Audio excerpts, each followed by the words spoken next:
إن الحمد لله نحمده ونستعينه ونعوذ بالله من شرور أنفسنا من سيئات أعمالنا من يهده الله فلا مضل له ومن يضلله فلا هادي له وأشهد أن لا إله إلا الله وحده لا شريك له وأشهد أن محمدا عبده ورسوله أما بعد فإن خير الحديث كتاب الله وخير الهدي هدي محمد صلى الله عليه وسلم وشر الأمور محدثاتها وكل محدثة بدعة وكل بدعة ضلالة وكل ضلالة في النار. وقال الله تعالى: يا أيها الذين آمنوا اتقوا الله حق تقاته ولا تموتن إلا وأنتم مسلمون. وقال الله تعالى: يا أيها الناس اتقوا ربكم الذي خلقكم من نفس واحدة وخلق منها زوجها وبث منهما رجالا كثيرا ونساء واتقوا الله الذي تساءلون به والأرحام إن الله كان عليكم رقيبا. وقال الله تعالى: يا أيها الذين آمنوا اتقوا الله وقولوا قولا سديدا يصلح لكم أعمالكم ويغفر لكم ذنوبكم ومن يطع الله ورسوله فقد فاز فوزا عظيما. اللهم صل على محمد وعلى آل محمد كما صليت على إبراهيم وعلى آل إبراهيم إنك حميد مجيد. اللهم بارك على محمد وعلى آل محمد كما باركت على إبراهيم وعلى آل إبراهيم إنك حميد مجيد.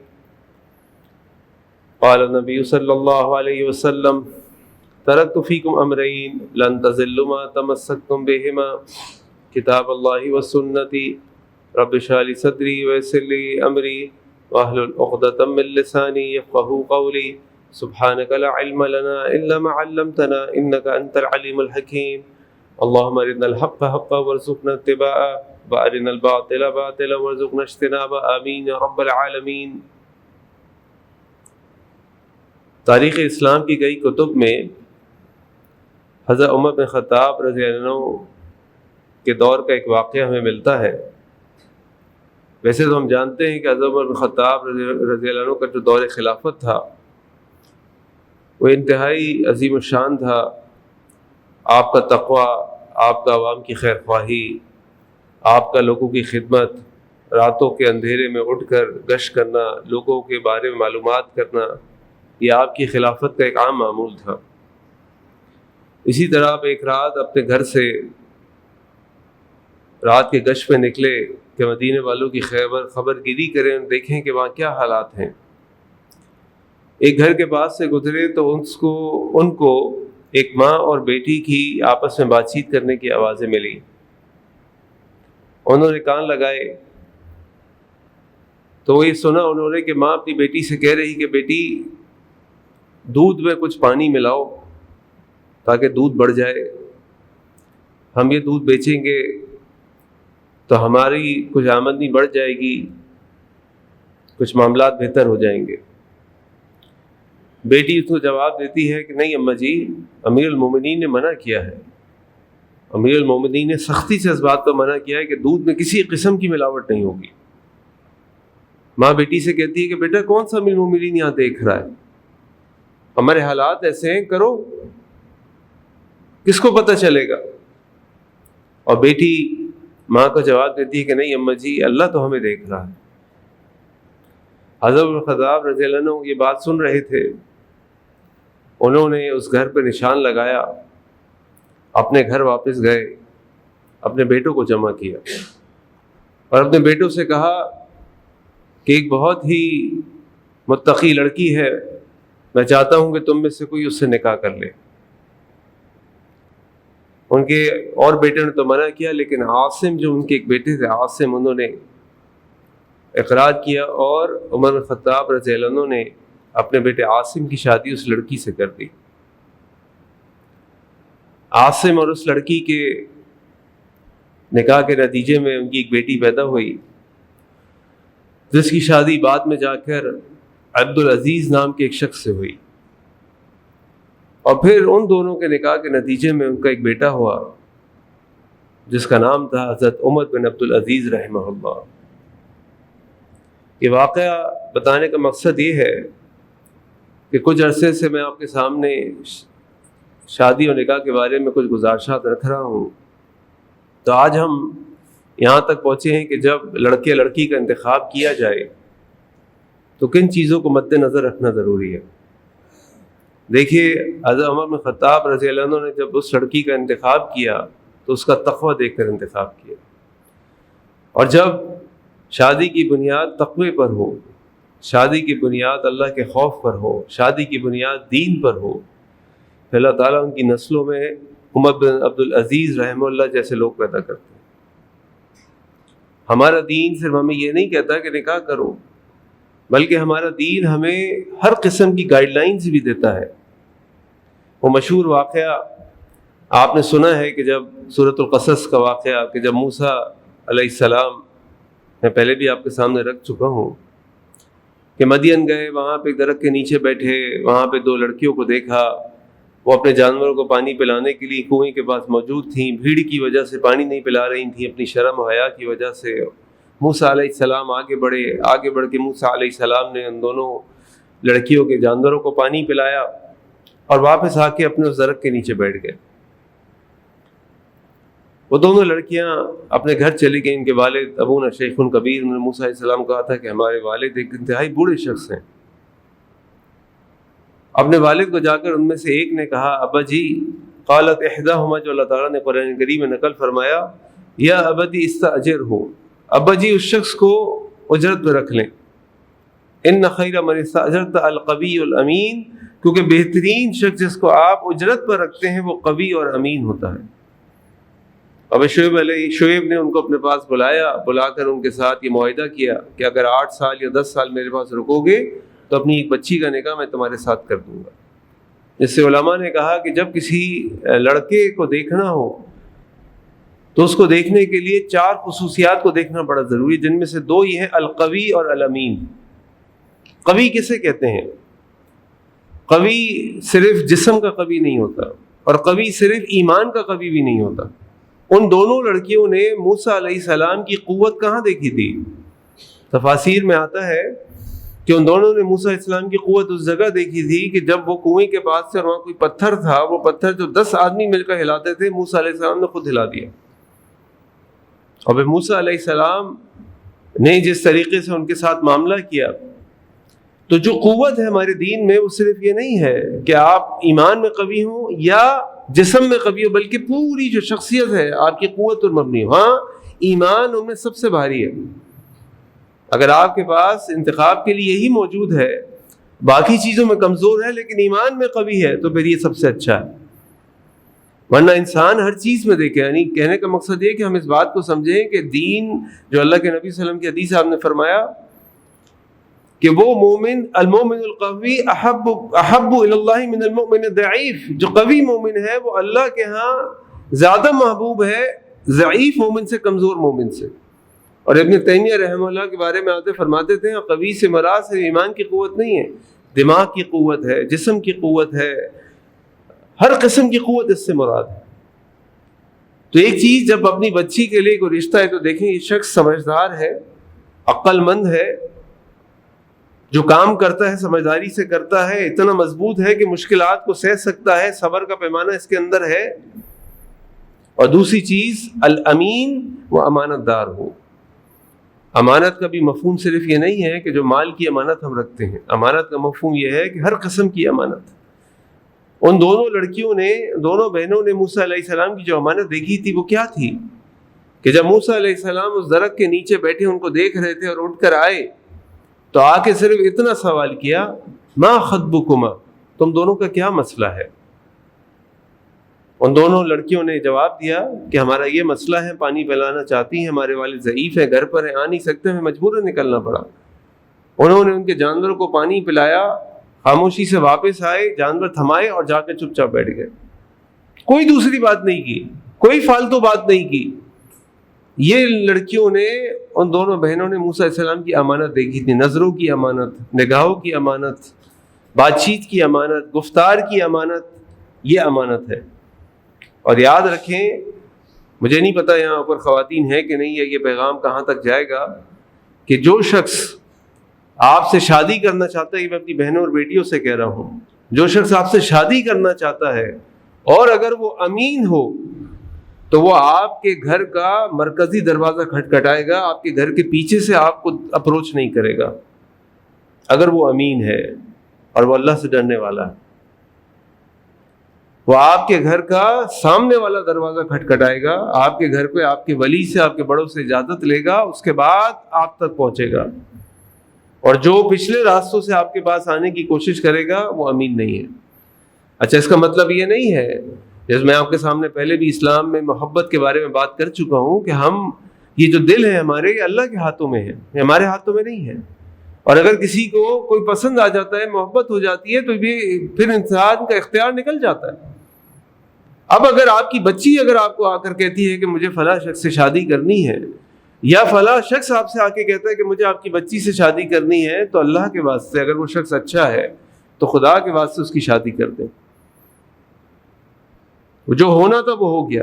لیکن اگر وہ عزت کے ساتھ، وقار کے ساتھ ایک صحیح راستے سے آپ کے پاس آ رہے ہیں تو اس راستے کو کھلا رہنے دیجئے اور اس کو اپریشیٹ کیجئے اور اس کو قبول کیجئے، وہ ہو گیا۔ یہ جب سوچنا تھا جب آپ نے اپنی بچی کو ایسے یا بچے کو ایسے اسکول اور مدرسے بھیجا تھا جہاں پہ بیوہ راہ اور روی عام تھی، یہ جب سوچنا تھا جب آپ کے گھر میں پردے اور حیا کا تصور ثقافتی تھا، دینی نہیں تھا، کیونکہ آج ہم کلچرل اسلام پہ زیادہ عمل کرتے ہیں، اصل اسلام پہ کم عمل کرتے ہیں۔ ہمارے گھر میں پردہ تو ہوتا ہے، لیکن وہ پردہ کس لیے ہوتا ہے؟ وہ دکھاوے کا پردہ ہوتا ہے۔ ہمارے کزنز آتے ہیں، ہمارے رشتہ دار آتے ہیں، ہمارے بہنوئی آتے ہیں، ہمارے دیور آتے ہیں، ہنسی مذاق ٹھٹے خلوت سب چل رہا ہوتا ہے، جبکہ زیادہ فتنہ وہاں پر ہے۔ اگر کوئی عورت باہر جاتی ہے گاڑی میں بے پردہ، وہ گاڑی گزر گئی، کسی نے اس کو دیکھا، اس نے کسی کو دیکھا، بات ختم۔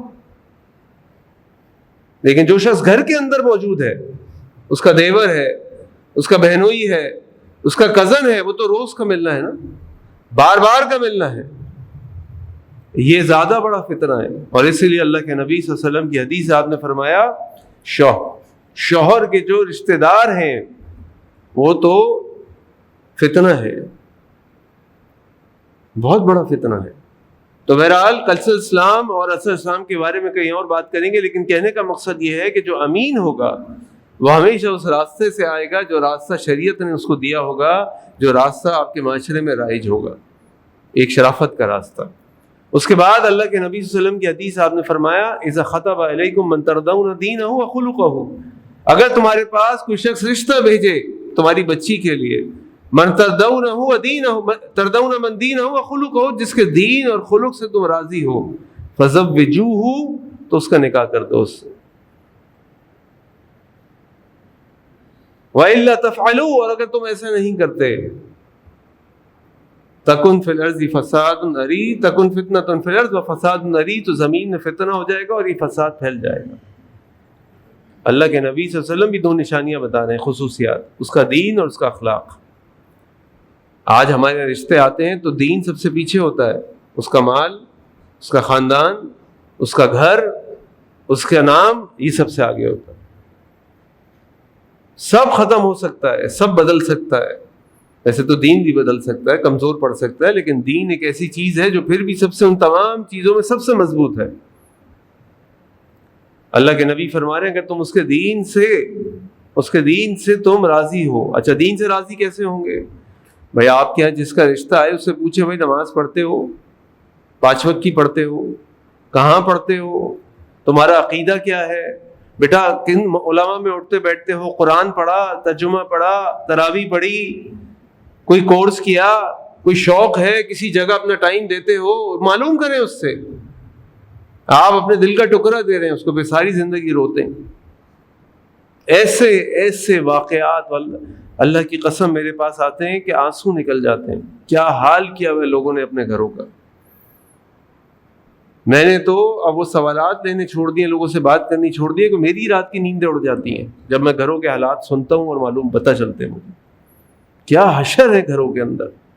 شوہر زنا کرتا ہے، شوہر شراب پیتا ہے، شوہر جوا کھیلتا ہے، بیویوں کو گالیاں دیتا ہے، مارتا ہے، اور وہ بیچاری اس مجبوری میں پھنسی ہوئی ہے کہ میں کہاں جاؤں گی، اس معاشرے میں کون مجھے قبول کرے گا. یہ پہلے دیکھنا تھا. ٹھیک ہے بعض اوقات ہم دیکھتے ہیں غلطی ہو جاتی ہے، اللہ نے ہمارے نصیب میں آزمائش لکھی ہے، آزمائش آئے گی، لیکن ہم نے کیا وہ محنت کی جو اللہ کے نبی صلی اللہ علیہ وسلم اللہ تعالیٰ نے قرآن میں ہمیں طریقہ بتایا؟ من ترضون دینہ، اس کے دین کو دیکھو. جہاں وہ نمازیں پڑھتے ہیں وہاں جا کے نماز پڑھ کے دیکھو، فجر میں آتا ہی نہیں آتا. پوچھو اس سے، سوال کرو. کس بات کی حیا آتی ہے پوچھتے ہو کہ میں نماز تم پڑھتے ہو کہ نہیں پڑھتے؟ پوچھو اس سے. کل تمہارے بچوں کو، تمہارے نواسوں کو، تمہارے پوتوں کو کیا بنائے گا وہ؟ اور پھر وخلقہ، اور اس کا اخلاق چیک کرو. اخلاق بنیاد ہے، یہ اخلاق انسان کو جنت میں لے جائے گا. اللہ کے نبی صلی اللہ علیہ وسلم کی حدیث آپ نے فرمایا قیامت والے دن اللہ تعالیٰ کے میزان میں اخلاق سے بھاری کوئی چیز نہیں ہوگی، حسن اخلاق سے بھاری. اللہ کے نبی صلی اللہ علیہ وسلم فرمایا ان من اقربکم واحبکم، تم میں قیامت والے دن سب سے قریب اور سب سے محبوب میرے وہ شخص ہوگا مجلس یوم القیامت احسنکم اخلاقا، جس کے اخلاق اچھے ہوں گے. اخلاق چیک کریں، معاملات چیک کریں، لوگوں سے پوچھیں ان کے کاروباری معاملات کیا ہیں، ان کے رشتہ داروں میں معاملات کیا ہیں، ان کے پڑوس میں معاملات کیا ہیں، ان کے دوست کون ہیں، گالم گلوچ تو نہیں دیتے. معلوم کریں. خالی مال دیکھ کر، گھر دیکھ کر بچیاں نہ دیں اپنی. ہماری بچیاں ہمارے دلوں کے ٹکڑے ہیں، یہ ہمارے اوپر بوجھ نہیں ہے، ورنہ یہ بوجھ ایسا بوجھ بن جائے گا کہ اتارے نہیں اترا جائے گا. کیونکہ جب کسی کو دے دیں گے اور وہ روز اس کو تنگ کرے گا، مارے گا، باپ سے پیسے لاؤ، گالیاں دے گا، آپ کے بچوں کو گالیاں دے گا، پھر کیا کریں گے؟ اس وقت سے ڈریں. اور دین ہمیں پوری رہنمائی فراہم کرتا ہے. اچھا اس کا مطلب یہ نہیں ہے کہ آپ اپنا عرف نہ دیکھیں، آپ اس کا میل ملاپ نہ دیکھیں. آپ کی بچی پڑھی لکھی ہے، پڑھا لکھا رشتہ ڈھونڈیے. آپ کسی برادری میں ہے تو اپنی برادری میں دیکھیے، اس میں کوئی حرج نہیں ہے، اس میں کوئی حرج نہیں، شریعت منع نہیں کرتی. لیکن آپ برادری میں دیکھ رہے ہیں رشتہ نہیں آ رہا ہے، موضوع نہیں مل رہا ہے، باہر سے رشتہ آ رہا ہے، تو اللہ کے واسطے دے دیں. اس کا حق ہے، آپ کی بچی کا بھی حق ہے، اس لڑکے کا بھی حق ہے. صرف اس لیے کہ ہم تو جناب فلاں برادری کے باہر نہیں دیں گے، ہماری عزت خاک میں مل جائے گی. ایسا نہ کریں، ایسا نہ کریں. ظلم ہے یہ، ظلم. اور اللہ کے نبی صلی اللہ علیہ وسلم فرما رہے اگر تم اللہ تفعلوا، تم ایسا کرو گے تکن فتنۃ فی الارض، زمین میں فتنہ پھیل جائے گا، فساد عریض، فساد پھیل جائے گا. ایسا نہ کریں. اسی طرح جب خاتون کا انتخاب کرنا ہو تو اللہ کے نبی صلی اللہ علیہ وسلم نے ہمیں پھر اس کے بارے میں 4 خصوصیات بتائیں. آپ نے فرمایا تنکح المرأة لأربع، عورت سے 4 چیزوں کی بنیاد پہ شادی کی جاتی ہے، 4 چیزوں کی وجہ سے شادی کی جاتی ہے. 4 چیزیں کیا ہیں؟ لجمالها، اس کی خوبصورتی کی وجہ سے، لمالها، اس کے مال کی وجہ سے، ولحسبها، اس کے خاندان کی وجہ سے، ولدینها، اور اس کے دین کی وجہ سے. فاظفر بذات الدین، تو تم دین کو ترجیح دو. لیکن آپ دیکھیے اللہ رب العزت کی رحمت دیکھیے، اس کی حکمت دیکھیے، شریعت کی حکمت دیکھیے. شریعت آپ سے یہ نہیں کہہ رہی صرف دین کی بنیاد پہ شادی ہو، شریعت آپ کو کہہ رہی ہاں بھائی تم خوبصورتی بھی چیک کرو، تم دیکھو خوبصورتی، کیونکہ انسان خوبصورتی کو پسند کرتا ہے. تم خاندان بھی دیکھو، تم اس کا مال بھی دیکھو، کوئی حرج نہیں ہے اس میں. اگر تم کسی ایسے مالدار گھرانے سے ہو تو مالدار گھرانوں میں دیکھ لو، کوئی بات نہیں، خوبصورت بھی دیکھو. لیکن یہ نہ ہو کہ تم ہو لنگور اور ڈھونڈو حور. یہ بڑے رشتے آتے ہیں، کالے چوٹے ہوں گے لیکن لڑکی چاہیے گوری کہ خون کی لہریں، خون کی جو وہ ہے نا وہ نظر آئے اس کے جسم کے اندر سے اس کو. بھائی کیسے ہو سکتا؟ خود تو دیکھو اپنے آپ کو. تم ہو لنگور، تمہیں مل جائے حور، کیسے ہوگا یہ ظلم ہے. ہر ماں اپنے بچے کو شہزادہ سلیم سمجھتی ہے. ارے بھائی تم اپنے بیٹے کو تو دیکھو، اس کے بعد اس کی لڑکی ڈھونڈو. تو دین اس کو منع نہیں کرتا، دین کہتا ہے ہاں ڈھونڈو، خوبصورتی کو دیکھو، اس کے مال کو دیکھو، اس کے خاندان کو دیکھو. لیکن ساری چیزوں میں سب سے اہم چیز کیا ہے؟ فاظفر بذات الدین، دین کو ترجیح دو. اگر اس کا دین اچھا ہے تو ان چیزوں کو کم کر دو، کوئی بات نہیں. اور اگر تمہارے پاس بہت سارے آپشنز موجود ہیں جو خوبصورتی میں بھی ہیں، مال میں بھی ہیں، خاندان میں بھی ہیں، تو پھر ان میں اس آپشن کی طرف جاؤ، اس لڑکی کا انتخاب کرو جو دین میں اچھی. سب سے اہم چیز تمہارے لیے دین ہونی چاہیے. ابھی ہم نے دیکھا نا حضرت عمر بن خطاب رضی اللہ عنہ نے اپنی بیٹے کی شادی کس بنیاد پہ کی؟ بیٹا کون اس لڑکی سے شادی کرے گا جس کا میں رات میں اس کے تقوی کا حال دیکھ کر آیا ہوں، اور پھر اس کے نتیجے میں کیا نسل نکلی، کیا اولاد نکلی. حضرت عمر بن عبد العزیز رحمہ اللہ، وہ خلفائے راشدین میں سے نہیں تھے، لیکن ان کو خلفائے راشدین میں گنا جاتا ہے ان کے عدل اور انصاف اور ان کے زمانے کی ترقی اور انصاف کی وجہ سے. عمر ثانی کہا جاتا ہے انہیں. تو لہذا یہ وہ خصوصیات ہیں جو شریعت ہمیں بتاتی ہے کہ اگر تم نے لڑکے کا انتخاب کرنا ہو تو ان 4 چیزوں کو، قوت، امانت، دین اور خلق کو دیکھو. لڑکی کا انتخاب کرنا ہو تو تم اس کی خوبصورتی کو بھی دیکھ سکتے ہو، اس کے مال کو بھی دیکھ سکتے ہو، اس کے خاندان کو بھی دیکھ سکتے ہو، اور اس کا دین، اور تم ترجیح دو دین کو. اب جب ہم یہ ساری چیزیں کر لیتے ہیں تو پھر کچھ اور مسائل بھی ہمارے معاشرے کے اندر موجود ہیں. سب سے بڑا مسئلہ تو یہ ہے کہ آج ہمارے معاشرے میں اگر کوئی لڑکی کا باپ یا بھائی اپنی بیٹی کا رشتہ کہیں لے جائے تو لوگ اس کے بارے میں برا بھلا سمجھتے ہیں، عار محسوس کرتے ہیں، برا کہتے ہیں اس کو. حضرت حفصہ رضی اللہ عنہ کے شوہر غزوہ احد کے بعد شہید ہو گئے. 18 سال ان کی عمر تھی. باپ پریشان تھا، میری بیٹی جوان ہے. اس زمانے میں یہ نہیں ہوتا تھا کہ دوسری شادی مایوس سمجھی جاتی تھی. اس زمانے میں یہ نہیں ہوتا تھا کہ دوسری شادی کرنے والے کو معاشرے میں باہر کر دیا جاتا تھا، برا سمجھا جاتا تھا. ہر شخص کی خواہش ہوتی تھی کہ اگر اس کے گھر میں کوئی بہن بیٹی ہے یا معاشرے میں کوئی عورت بیوہ ہے، مطلقہ ہے، اس کو کہیں نہ کہیں اس کا نکاح کر دو. عمر بھی کوئی اتنا بڑا مسئلہ نہیں ہوتی تھی. حضرت عمر خطاب رضی اللہ عنہ پہلے گئے حضرت ابوبکر صدیق رضی اللہ عنہ کے پاس. ان سے کہا کہ بھائی میری بیٹی ہے، اس سے نکاح کر لو. اس کے شوہر کا انتقال ہو گیا، وہ غزوہ احد میں زخمی ہو گیا تھا. ابوبکر صدیق رضی اللہ عنہ خاموش ہو گئے، جواب نہیں دیا. عمر خطاب نے کہا پتہ نہیں کیا بات ہے، جواب نہیں دے رہے. پھر حضرت عثمان ذو النورین رضی اللہ عنہ کے پاس گئے. ان سے جا کر کہا کہ عثمان میری بیٹی حفصہ بیوہ ہو گئی ہے، اس سے نکاح کر لو. عثمان نے کہا مجھے ابھی حاجت نہیں، میرا ارادہ نہیں ہے نکاح. کچھ دنوں کے بعد اللہ کے نبی صلی اللہ علیہ وسلم کی طرف سے اماں حفصہ رضی اللہ عنہ کا رشتہ آ گیا. اللہ اکبر. عمر بن خطاب نے ابوبکر کو بتایا. ابوبکر مسکرائے، کہنے لگے عمر شاید تمہیں میری بات اچھی نہ لگی ہو، لیکن معاملہ یہ تھا کہ اللہ کے نبی صلی اللہ علیہ وسلم میرے سامنے تمہاری بیٹی کا ذکر کیا تھا، اس لیے میں خاموش رہا. میں ان کا راز بھی نہیں بتا سکتا تھا اور خود بھی کچھ نہیں کہہ سکتا تھا، کیونکہ اللہ کے نبی صلی اللہ علیہ وسلم کی مجھے اس بارے میں ارادہ محسوس ہو رہا تھا. لیکن یہاں رشتہ کون لے کر گیا؟ عمر بن خطاب. تو سوچ لیں کہ آج کے بعد اگر کوئی لڑکی کا باپ اپنا بیٹی کا رشتہ لے کر آئے نا تو اس کو عمر کی سنت سمجھ کے قبول کیجیے گا. اس کو برا مت کہیے گا، اس کے بارے میں برا گمان نہیں کیجیے گا شاید اس کی بیٹی کو کوئی رشتہ نہیں ملتا. ارے آپ کا بچہ اچھا ہے جبھی تو آپ کے گھر آیا وہ لے کے کہ اپنا بچہ دے دو، میری بیٹی اپنے گھر لے جاؤ، مجھے تمہارا بیٹا تمہارا بھائی پسند ہے، اچھا بچہ ہے. تو اس کو اماں خدیجہ رضی اللہ عنہ، اللہ کے نبی صلی اللہ علیہ وسلم نے رشتہ بھیجا تھا، اماں خدیجہ نے بھیجا تھا.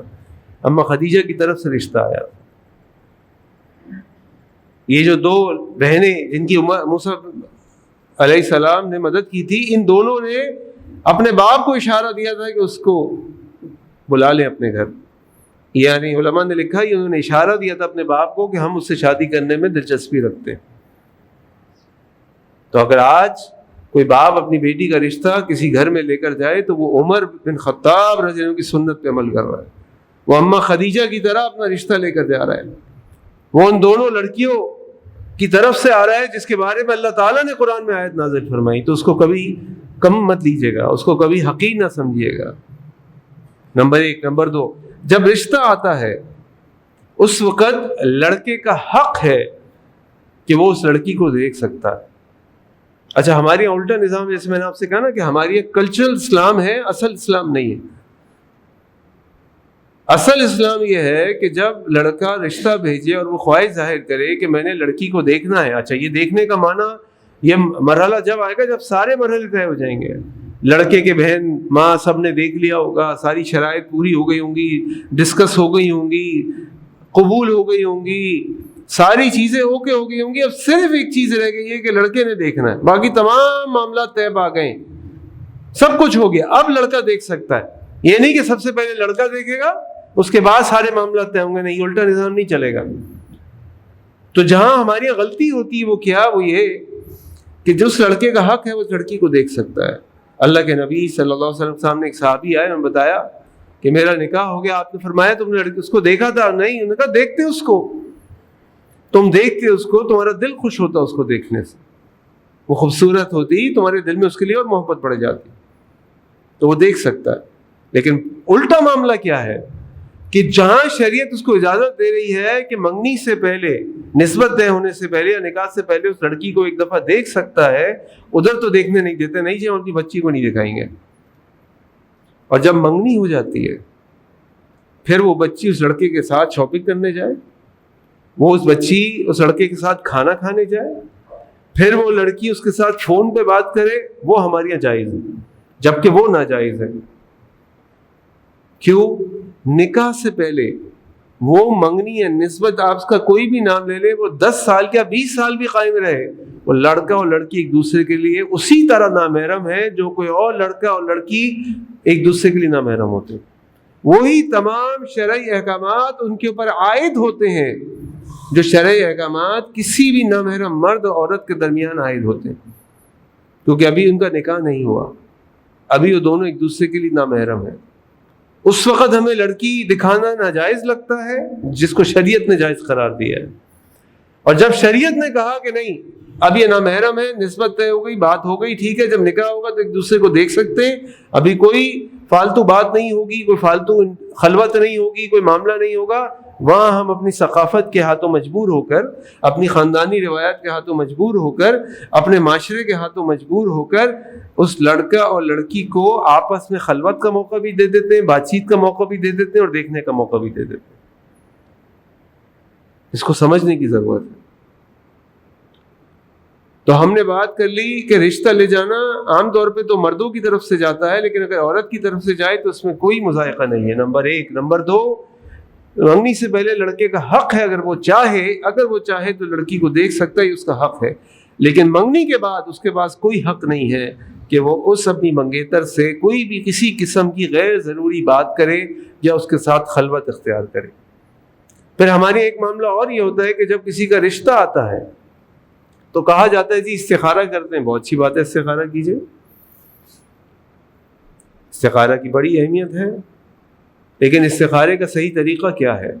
استخارے کا طریقہ یہ نہیں ہے کہ آپ کسی جگہ چلے جائیں اور کسی سے کہیں میرے لیے استخارہ نکال دو. جیسے آج ہمارے یہاں تو کمپیوٹرائز استخارہ بھی ہوتا ہے, آپ کمپیوٹر میں آن لائن اپنا مسئلہ لکھیں, بٹن دبائیں, وہ آپ کا کوڈ نمبر رسید ایشو کرے گا, 3 یا 4 دن کے بعد آپ کو ای میل آ جائے گی آپ کے استخارے میں کیا ہے.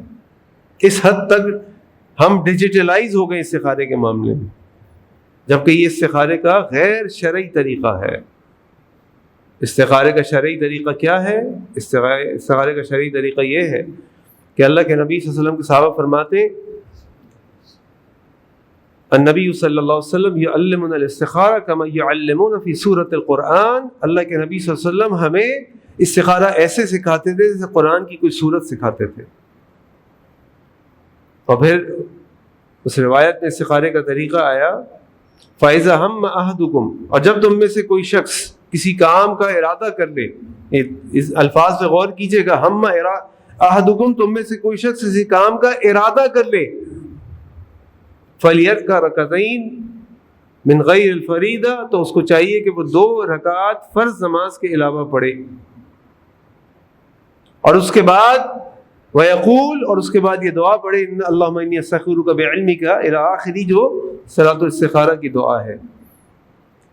یعنی جو ہمارے یہاں ایک تو استخارہ غلط کیا جاتا ہے, پھر استخارے کو غلط استعمال کیا جاتا ہے. استخارہ غلط کیسے کیا جاتا ہے؟ وہ ایسے غلط کیا جاتا ہے کہ جی فلاں سے کرا لو, فلاں سے کرا لو, فلاں سے کرا لو. سب سے پہلے استخارہ کرتے ہیں, پھر خواب میں اس کا انتظار کرتے ہیں, یہ آئے گا, وہ آئے گا, گردن یہاں جائے گی, وہاں جائے گی, آگ پانی کا کھیل چلتا رہتا ہے, اور اس طرح استخارہ ہو جاتا ہے. اور اس کے بعد فیصلہ ہوتا ہے. نہیں, اس طریقہ شرعیت کا یہ ہے کہ پہلے تم فیصلہ کر لو تم نے کیا کرنا ہے. اس فیصلے کے لیے تم کو سوچنا سمجھنا ہے کہ بھائی یہ رشتہ ہمارے لیے موزوں ہے کہ نہیں, نمبر 1.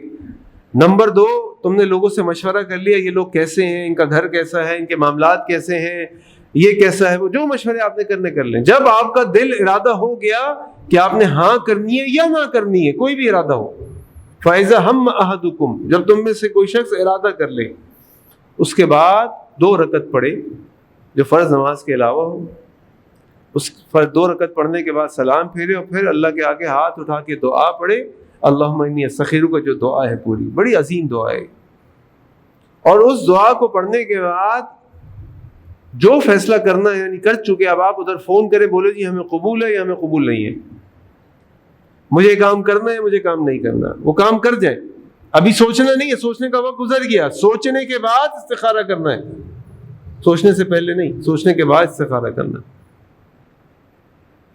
اور یہ استخارے کا صحیح تھا. ہم کیا کرتے ہیں اگر ہمیں کسی کو نہ کرنی ہوتی ہے تو ہم کہتے ہیں جی استخارے میں نہیں آیا. ارے بھائی استخارے میں کچھ نہیں آتا، استخارے میں کچھ نہیں آتا.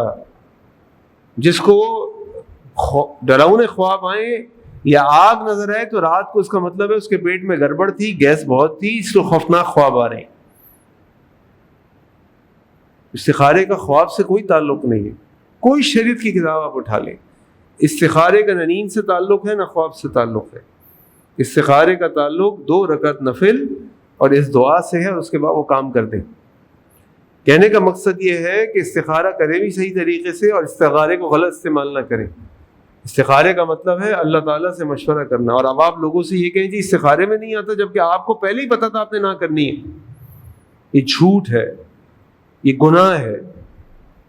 اس اللہ تعالیٰ کی اس طریقے کو، دین کے اس طریقے کو مذاق نہ بنائیں، اس کے کھیلے نہیں، اس کو استعمال نہ کریں اپنے ذاتی مفاد کے لیے.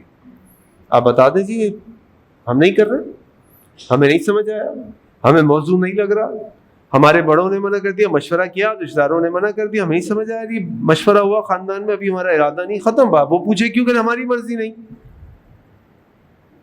لیکن جھوٹ بولیں، استخارے کا لفظ استعمال کریں، اس سے ہمیں بچنا چاہیے.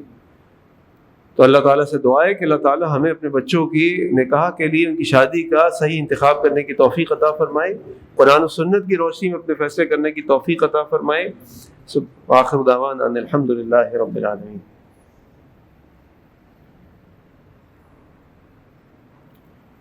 الحمد للہ رب العالمین والصلاة والسلام علی سید الانبیاء المرسلین. اما بعد، آپ کے سامنے جو میں نے ساری گزارشات رکھی اس کا مقصد یہ تھا کہ جب ہم اپنے بچیوں کی شادی کریں، اپنے بچوں کی شادی کریں تو شریعت کی گائیڈ لائنز کی رہنمائی کی روشنی میں رشتوں کا انتخاب کریں، اس رشتے کے معاملات کو آگے بڑھائیں تاکہ اللہ تعالیٰ کی رحمت ہمارے ساتھ ہو اور اللہ تعالیٰ کی طرف سے ہمارے خاندانوں پر، ہمارے بچوں کی زندگیوں پر خیر و برکت کا نزول ہو، تاکہ یہ دنیا آخرت کی بھلائیاں حاصل کر سکیں اور سمیٹ سکیں.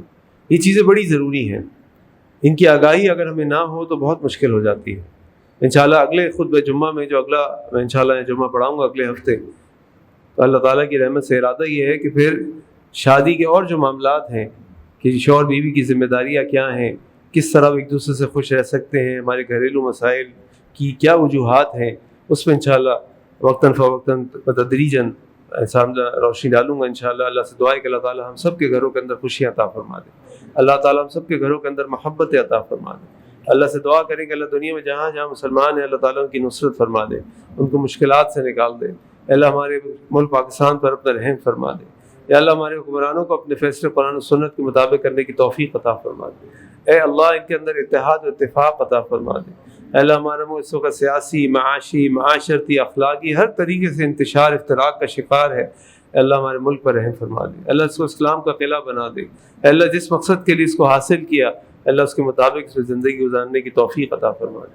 اے اللہ ہمارے شہر کراچی کی حفاظت فرما دے، اے ہمارے جان و مال و عزت کی حفاظت فرما دے. اے اللہ ہمیں نیک اولاد بنا دے، نیک اولاد عطا فرما دے. اے اللہ ہمیں اپنے والدین کے لیے صدقہ جاریہ بنا دے، ہماری اولادوں کو ہمارے لیے صدقہ جاریہ بنا دے. اے اللہ جو ہماری بہنیں بیٹیاں رشتوں کے انتظار میں اپنے گھروں میں اللہ ان کے لیے نیک صالح رشتے بھیج دے. اے اللہ جو بیاہ چکے ہیں اے اللہ ان کے گھروں کے اندر خوشیاں عطا فرما دے. اے اللہ جو بیمار ہیں تمام بیماروں کو شفاء کامل عاجل عطا فرما دے. اے اللہ جو دنیا سے حالت ایمان میں رخصت ہو چکے ہیں اللہ ان کی مغفرت فرما دے. یا اللہ ہم سب کو جب تک زندہ رکھ حالت اسلام پہ زندہ رکھ، جب ہمارا خاتمہ حالت ایمان پہ ہمارا خاتمہ. اے اللہ ہمیں 5 وقت کی نماز با جماعت مسجد میں پڑھنے والا بنا دے، باقاعدگی سے قرآن کریم کی تلاوت کرنے والا بنا دے. یا اللہ ہمیں نفلی روزے، نفلی صدقات کرنے والا بنا دے. یہ ایک بھائی علی پور مظفر گڑھ سے آئے ہیں. ہمارے استاد شیخ داؤد شاکر صاحب نے ان کے لیے تذکیہ دیا ہے, ان کے شاگرد بھی ہیں, کہ انہوں نے پلاٹ کا سودا کیا ہے مدرسے کے لیے, مدرسہ قائم کرنا چاہتے ہیں. کچھ رقم ادا ہو چکی ہے, 8 لاکھ کی رقم باقی ہے, تو اس کے لیے موجود ہیں. اس سارے خیر میں اپنا حصہ ڈالیں تاکہ اللہ تعالیٰ ہمارے دین کے اندر اسلام کی ہمارے ملک کے اندر اسلام کی دعوت کو پھیلائے اور ہماری نسلوں میں قرآن و سنت کی تعلیم کو عام ہو جائے. اللہ سے دعا کریں کہ اللہ ہمارے گناہوں کو معاف فرما دے, اللہ ہماری خطاؤں کو درگزر فرما دے. ان اللہ یأمر بالعدل والإحسان وإیتاء ذی القربى وینہی عن الفحشاء والمنکر والبغی یعظکم لعلکم تذکرون. سبحان ربک رب العزة عما یصفون وسلام علی المرسلین والحمد للہ رب العالمین.